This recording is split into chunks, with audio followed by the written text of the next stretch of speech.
Hello everyone, कैसे हैं आप लोग। आई होप आप सब अच्छे होंगे और आप लोगों की ग्रेड वन की तैयारी भी अच्छी चल रही होगी। अगर आपने मेरे पिछले वीडियोस अगर नहीं देखे हैं तो आप मेरे चैनल पर जाकर पिछले वीडियोस देख सकते हैं।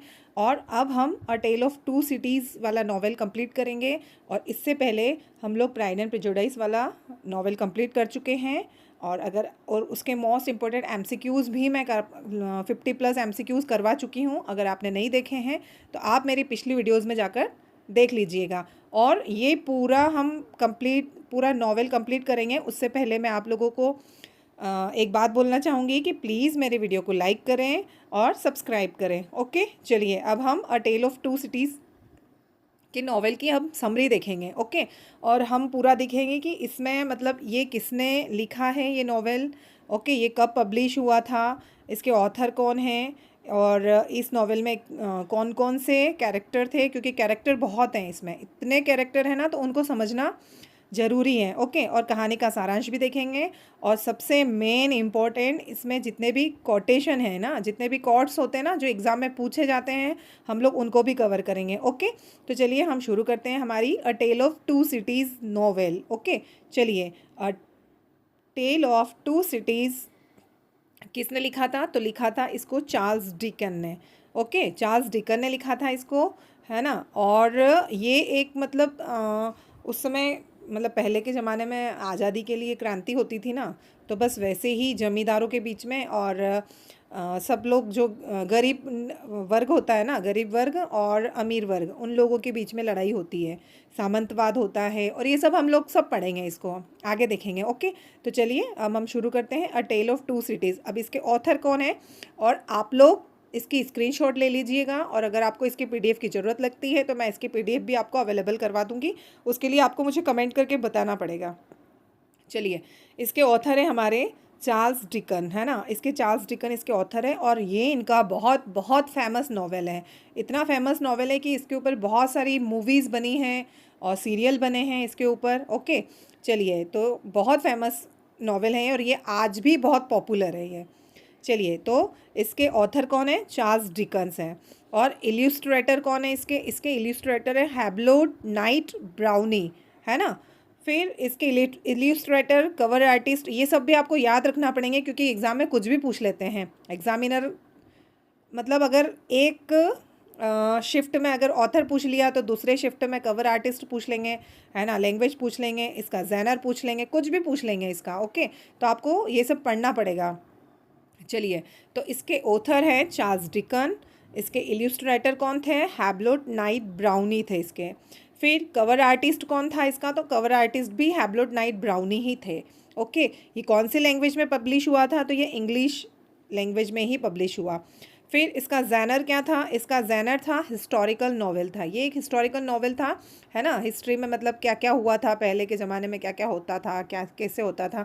और सबसे अच्छी इंटरेस्टिंग बात ये है कि आपको मैं सब कुछ हिंदी में पढ़ाने वाली हूँ, ताकि क्या है कि हिंदी में आसानी से समझ में आ जाती है कोई भी चीज़। ओके, चलिए, इसका सेट कब हुआ था, मतलब कहाँ इसका सेटअप था, तो इसका सेटअप था लंदन एंड पेरिस में, है ना। और कब था इसका सेटअप, कब किया गया था, तो 1775 से 1993 में था। ओके, चलिए, नेक्स्ट है हमारा, ये पब्लिश्ड कब हुआ था, तो पब्लिश्ड कब हुआ था, ये वीकली सीरियल इसका है ना। वीकली सीरियल चलता था अप्रैल से नवंबर तक, वीकली सीरियल्स में पब्लिश हुआ था ये, है ना। कब हुआ था, 1859 में। और बुक में कब पब्लिश हुआ था, इसकी बुक कब पब्लिश हुई थी, तो ये भी 1859 में ही पब्लिश हुई थी। ओके, तो ये आपको ध्यान रखना है कि इसका वीकली जो सीरियल था वो कब स्टार्ट हुआ था, तो अप्रैल से नवंबर के बीच में, और 1859 में हुआ था, है ना। और इसकी बुक कब पब्लिश हुई थी, तो ये भी 1859 में ही पब्लिश हुई थी। ओके, और पब्लिशर कौन था इसका, इसके पब्लिशर थे लंदन चैपमैन एंड हॉल, है ना। चैपमैन एंड हॉल थे इसके पब्लिशर्स। और पब्लिकेशन प्लेस कहाँ था, है ना, कब कहाँ इसको पब्लिश किया गया था, तो इसको पब्लिश किया था इंग्लैंड में। ओके, चलिए, तो अब हम देख लेते हैं कि इसमें मतलब पूरा ये किसके ऊपर आधारित है ना, ये उपन्यास किसके ऊपर आधारित है। ये एक हिस्टोरिकल नॉवेल है, ये तो हमने देख लिया, लेकिन ये था कौन सी हिस्ट्री के ऊपर आधारित था। ओके, तो हम उसको पूरा अच्छे से पढ़ेंगे कि ये क्या पूरा इसमें क्या बताया गया है इस नॉवेल में, है ना। तो और फिर चार्ल्स डिकेन के ऐतिहासिक उपन्यासों में से सबसे प्रसिद्ध कृति के रूप में अ टेल ऑफ टू सिटीज़ है ना, अ टेल ऑफ टू सिटीज़ को अब तक सबसे ज़्यादा बिकने वाला उपन्यास कहा गया है ना। तो मतलब ये आपको ध्यान रखना है कि ये सबसे ज़्यादा बिकने वाला उपन्यास है ना, चार्ल्स डिकन का। Okay, a tell of to cities 1859 में अंग्रेजी लेखक चार्ल्स डिकेन द्वारा प्रकाशित एक ऐतिहासिक उपन्यास है। ये सारे पॉइंट्स आपको ध्यान रखने हैं, एग्ज़ाम में पूछे जाते हैं, है ना, कि ये कौन सा नॉवेल था, है ना, इसका जैनर क्या था। तो ये एक हिस्टोरिकल नॉवेल था। ओके, इसके लेखक कौन थे, इसके राइटर कौन थे, तो ये अंग्रेजी लेखक थे, इंग्लिश राइटर थे, चार्ल्स डिकेन थे। ओके, ये पब्लिश कब हुआ था, तो 1859 में ये पब्लिश हुआ था। ओके, चलिए आगे चलते हैं हम। और ये किसके ऊपर डिपेंड करता है, ये इसमें इसके मतलब ये किस पे आधारित था, है ना, इसके अंदर क्या बताया गया है। तो इसके अंदर फ्रांसीसी क्रांति से पहले, है ना, फ्रांसीसी क्रांति से पहले मतलब क्रांति होती है ना, तो उससे पहले कुछ ना कुछ होता है, अचानक ऐसे ही युद्ध नहीं शुरू हो जाते हैं, है ना। तो उससे पहले कुछ ना कुछ होता है, तभी सब कुछ होता है फिर उसके बाद में। तो फ्रांसीसी क्रांति से पहले और उसके दौरान लंदन और पेरिस में सेट है ये, है ना। कहाँ पे सेट था ये पूरा नॉवेल, तो ये लंदन और पेरिस में सेट था। उपन्यास में फ्रांसीसी डॉक्टर मैनेट की कहानी बताता है ना। ये उपन्यास किसकी स्टोरी बताता है, तो ये डॉक्टर मैनेट की स्टोरी बताता है। और डॉक्टर मैनेट कौन थे, डॉक्टर मैनेट थे जो कि बैस्टिल में 18 साल की लंबी कैद मतलब बिना किसी जुर्म के निर्दोष थे वो, है ना। लेकिन फिर भी उनको ऐसे जमींदार वगैरह, मतलब पहले जो तानाशाही चलती थी ना अमीरों की, तो उनको, है ना, किसी और के जुल्म में उनको फंसा दिया जाता है और उनको 18 साल की कैद होती है, जबकि वो उनका मतलब उस कोई गलती नहीं होती है उनकी। ओके, फिर वो रिहा होते हैं, फिर वो उनकी बेटी लूसी के पास लंदन में रहने के लिए चले जाते हैं, है ना। और लूसी से वो कभी मिले ही नहीं थे, क्यों, क्योंकि जब मतलब वो जब जेल जाते हैं तो उनकी वाइफ थी, तो वाइफ प्रेग्नेंट होती है या कुछ ऐसा होता है ना। और जब वो जेल जाते हैं और उसके बाद जेल में रहते हैं तो उनको पता ही नहीं होता है कि मेरी बेटी भी हुई है ना, और वो इतनी बड़ी हो गई है, ऐसा कुछ उनको पता ही नहीं होता है। तो वो कभी मिले ही नहीं थे लूसी से। बस हाँ, उनको बाद में उनका जो एक फ्रेंड होता है, बैंकर होता है, वो बताता है कि आपकी बेटी भी है और अब आप रिहा होने वाले हैं, तो आप अपनी बेटी के पास रहने के लिए जा सकते हैं। ओके, चलिए फिर नेक्स्ट में क्या है, कहानी उन परिस्थितियों के खिलाफ सेट है जो फ्रांसीसी क्रांति और आतंक के शासन को जन्म देती है ना। जो मतलब क्रांति और आतंक को जन्म देती है, उससे पहले की स्टोरी है ये, है ना। उस समय क्या है कि जो अमीर लोग थे वो गरीब लोगों के ऊपर बहुत ज़्यादा अत्याचार करते हैं, फिर गरीब लोग परेशान हो जाते हैं, फिर धीरे धीरे वो लोग क्या है कि उनके खिलाफ़ खड़े हो जाते हैं और उनको दबाया जाता है ना। और अमीर लोगों के जितने भी गुनाह होते हैं तो गरीब लोगों के ऊपर मढ़ दिए जाते थे और उनको जेल में डाल दिया जाता था। ऐसे ही पूरा मतलब चलता रहता था। तो गरीब लोग क्या परेशान हो जाते हैं, तब जाके फिर ये क्रांति और ये आतंक के शासन का जन्म होता है। ओके, चलिए आगे चलते हैं हम। अब हम देख लेते हैं कि इसमें, है ना, कैरेक्टर कौन कौन थे। ये पूरी स्टोरी इसी के ऊपर चलती रहती है, मतलब पूरा। अब इसमें कैरेक्टर बहुत है, कैरेक्टर समझना आपको बहुत ज़रूरी है ना। कैरेक्टर नहीं समझोगे और एग्ज़ाम में अगर कैरेक्टर के बारे में पूछ लिया तो फिर हम पता ही मतलब वो ऐसे हो जाएंगे कि अरे ये तो हमने पढ़ा ही नहीं, है ना।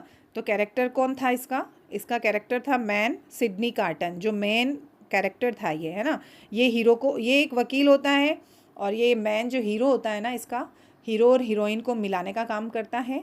ओके, और ये मतलब डिप्रेशन में भी चला जाता है बेचारा, लेकिन फिर भी फिर ठीक होता है, फिर हीरो हीरोइन को मिलाता है और ये सारा काम करता है ये। ओके, तो ये कौन था, ये था सिडनी कार्टर।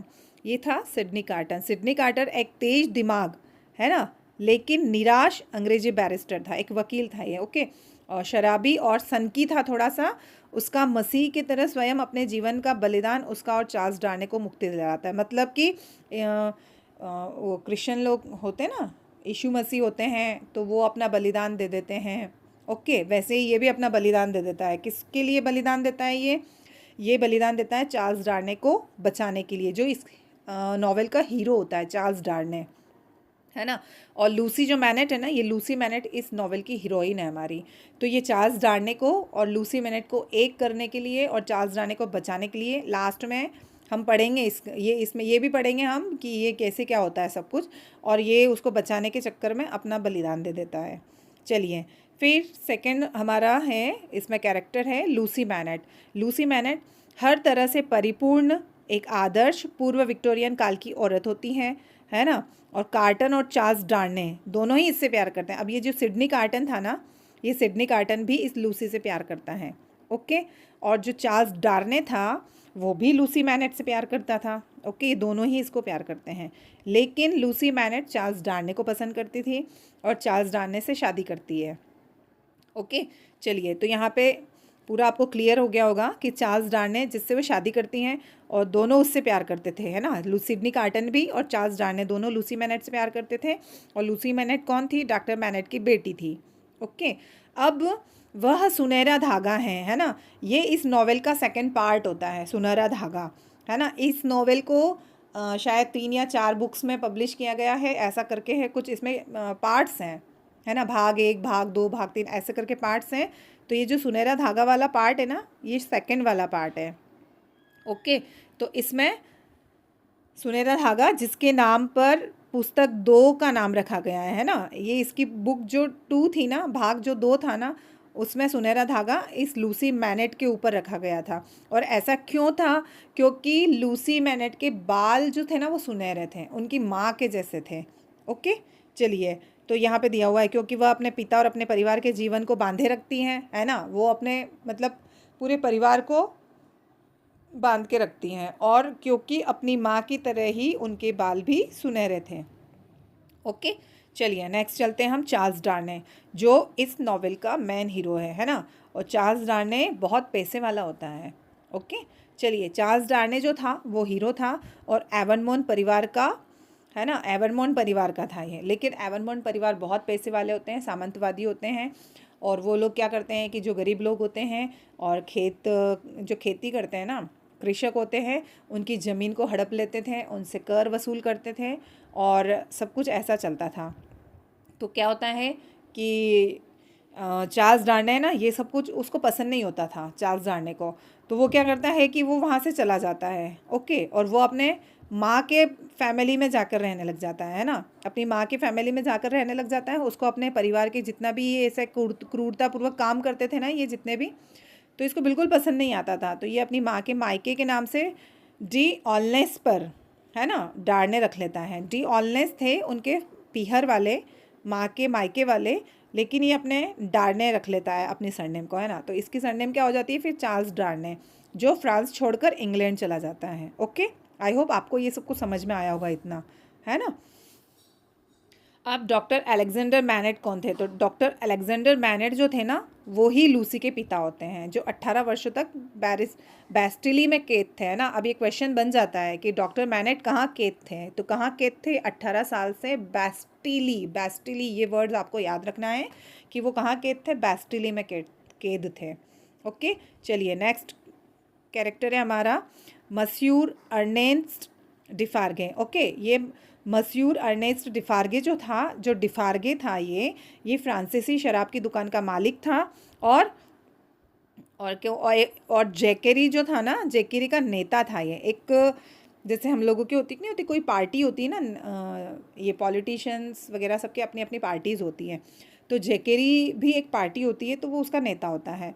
और मैडम डिफार्गे का पति होता है और डॉक्टर मैनेट का नौकर होता है ये, है ना। और ये डॉक्टर मैनेट के प्रति बहुत वफादार होता है। ओके, और ये ना, ये मतलब ये बहुत क्रांति जो होती है ना उस समय, तो डिफार्गे का रोल बहुत महत्वपूर्ण रहता है उसमें, है ना। तो ये क्या करता था, ये ना एक प्रमुख नेता होता है, क्रांतिकारियों के विपरीत एक नेक उद्देश्य के साथ क्रांति का नेतृत्व करता है ये, है ना। ये किसके साथ में था? ये गरीब लोगों के साथ में था। और ये अच्छा काम करता है गरीब लोगों के लिए, है ना। और ये उन लोगों को आज़ादी दिलाने में महत्वपूर्ण भूमिका निभाता है। चलिए नेक्स्ट कौन थी हमारी कैरेक्टर? थी मैडम डीरेस डिफार्गे। अब ये जो मैडम डिफार्गे थी, ये थी अर्नेस्ट डिफार्गे की वाइफ होती है ये, है ना। और ये भी एक क्रांतिकारी होती है, महिला क्रांतिकारी होती है ना।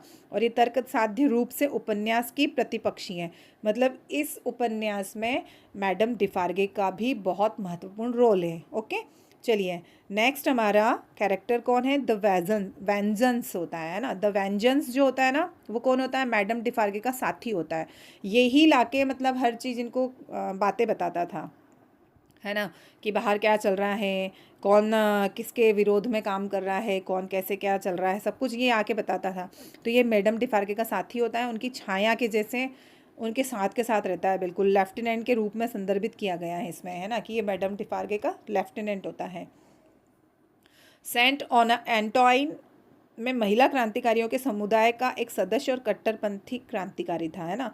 ये भी क्रांतिकारी का मतलब कट्टरपंथी क्रांतिकारी था, ये भी आज़ादी चाहता था और ये भी गरीब लोगों की हेल्प करता है। चलिए नेक्स्ट कैरेक्टर है हमारा जॉर्विस लोरी। जॉर्विस लोरी कौन था, ये वही है जॉर्विस लोरी जो डॉक्टर मैनेट के फ्रेंड होते हैं और डॉक्टर मैनेट को बताते हैं कि तुम्हारी एक बेटी है, और उसी बेटी को भी जाके बताते हैं कि तुम्हारे एक पिताजी हैं, है ना। तो इसका बहुत मतलब ये जो जॉर्विस लोरी होती ना, लोरी है ना, ये इनका बहुत महत्वपूर्ण रोल है डॉक्टर मैनेट को और लूसी मैनेट को मिलाने में, है ना। तो ये टेल्सन बैंक के एक बुजुर्ग प्रबंधक होते हैं और डॉक्टर मैनेट के प्रिय दोस्त होते हैं। ओके, चलिए ये भी क्वेश्चन आ जाता है एग्ज़ाम में, पूछ लिया जाता है, तो ये भी आपको ध्यान रखना है। फिर मिस प्रॉस थी। मिस प्रॉस कौन थी, जो लूसी को पालती है ना। लूसी अनाथ हो गई थी, उसकी माँ मर जाती है और उसके पिताजी जेल में चले जाते हैं। तो फिर लूसी को पालता कौन है, जब लूसी 10 साल की थी तब लूसी मैनेट की संरक्षिका, है ना। लूसी मैनेट जो होती है उसकी मतलब उसकी देखभाल करने के लिए और लूसी के और इंग्लैंड के प्रति जो वफ़ादार होती है ना, जो लूसी के प्रति भी वफ़ादार होती है और उसकी केयर करती है और उसको पालती पोसती है ये। चलिए नेक्स्ट है मार्किस सेंट एवरमॉन्ट, है ना। अब ये जो था ये बहुत मतलब विलन कह सकते हैं हम इसको, कि ये पूरे नॉवेल में ये विलन था और ये क्या करता था, मतलब बहुत अत्याचार करता था ये गरीब लोगों के ऊपर। और उनकी जो बहू बेटियां होती थी तो उनको ये समझता था कि ये तो मेरी मतलब मेरी प्रॉपर्टी, उनको प्रॉपर्टी की तरह से देखता था ये। ओके, तो मतलब छोटे लोगों गरीब लोगों को कुछ समझता ही नहीं था, ये बहुत क्रूर होता है, लोगों को मार भी देता था ऐसा करके, मतलब इसीलिए चार्ल्स डार्ने इसको पसंद नहीं करता है। चार्ल्स डार्ने इन्हीं की वजह से इन लोगों को मतलब ये एवरमॉन्ट फैमिली को छोड़कर चला जाता है। ओके, तो ये चार्ल्स डार्ने के क्रूर चाचा होते हैं, मार्किस सेंट एवरमॉन्ट, ये नाम आपको ध्यान रखना है। चलिए नेक्स्ट कैरेक्टर कौन है, जॉन बर्सार्ड। जॉन बर्सार्ड जो था उसका असली नाम था सोलोमन प्रॉस। ओके, ये क्वेश्चन में पूछ लिया जाता है कि जॉन बर्सार्ड का रियल नेम क्या था, तो जॉन बर्सार्ड का रियल नेम होता है सोलोमन प्रॉस। ब्रिटेन का जासूस जो बाद में फ्रांस के लिए जासूसी करता है। ओके, पहले तो ब्रिटेन के लिए जासूसी करता था, फिर बाद में फ्रांस के लिए जासूसी करने लग जाता है ना।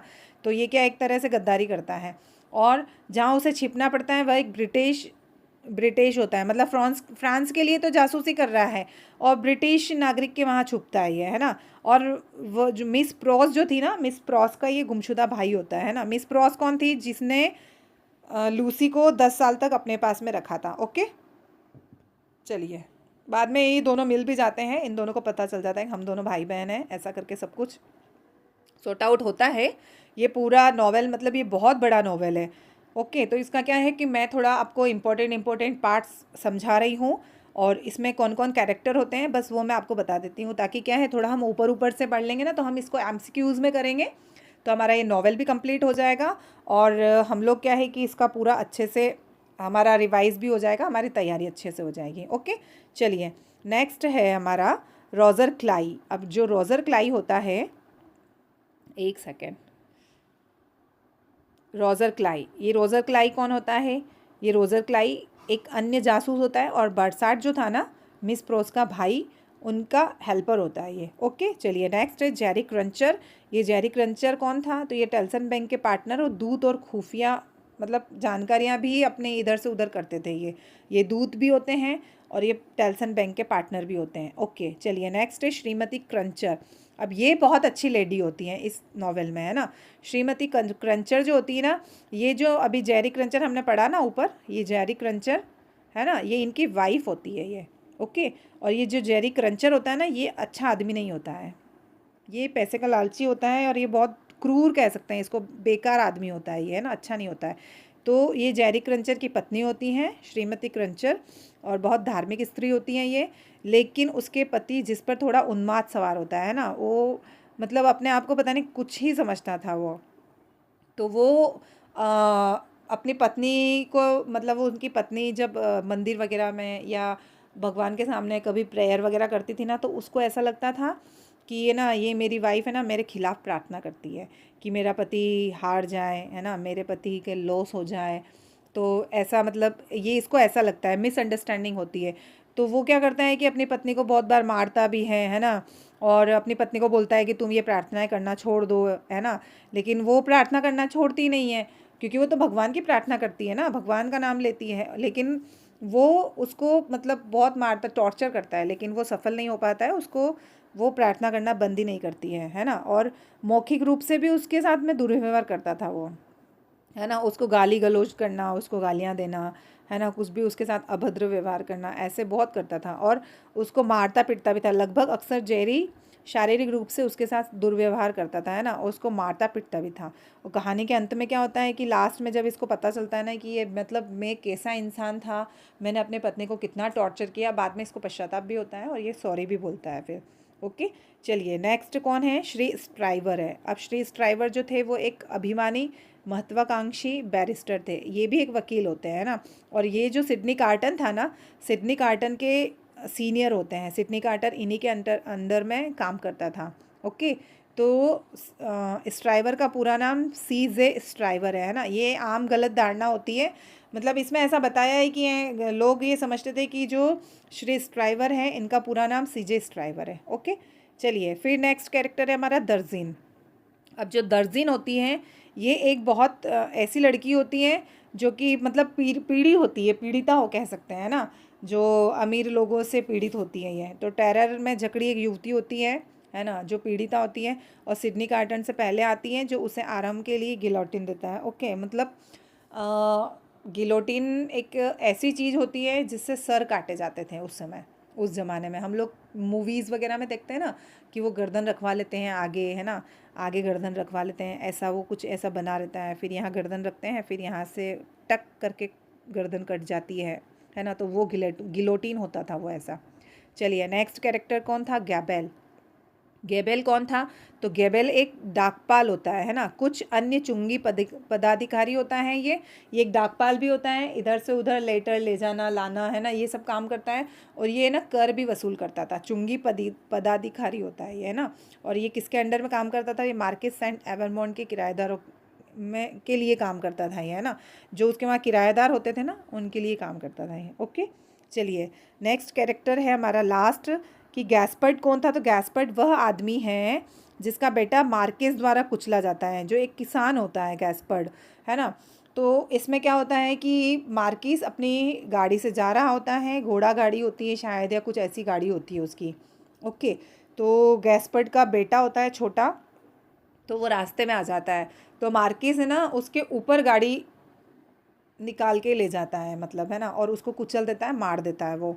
तो फिर क्या होता है कि गैस्पर्ड बहुत गुस्सा होता है, इतना गुस्सा होता है कि, है ना, फिर क्या होता है कि वो मार्किस के घर में चोरी चुप के घुस जाता है, फिर मार्किस को मार देता है। और फिर उसके बाद में वो मतलब वो उसको मार्किस को मार देता है, फिर उसको पकड़ने के लिए लोग जाते हैं, लेकिन वो मिलता नहीं है, 1 साल तक छुपा हुआ रहता है, और लास्ट में उसको पकड़ लिया जाता है और गिरफ्तार करके उसको भी मार दिया जाता है। ओके, तो ये हमारा जितने भी कैरेक्टर्स थे हमने वो सब पढ़ लिया है।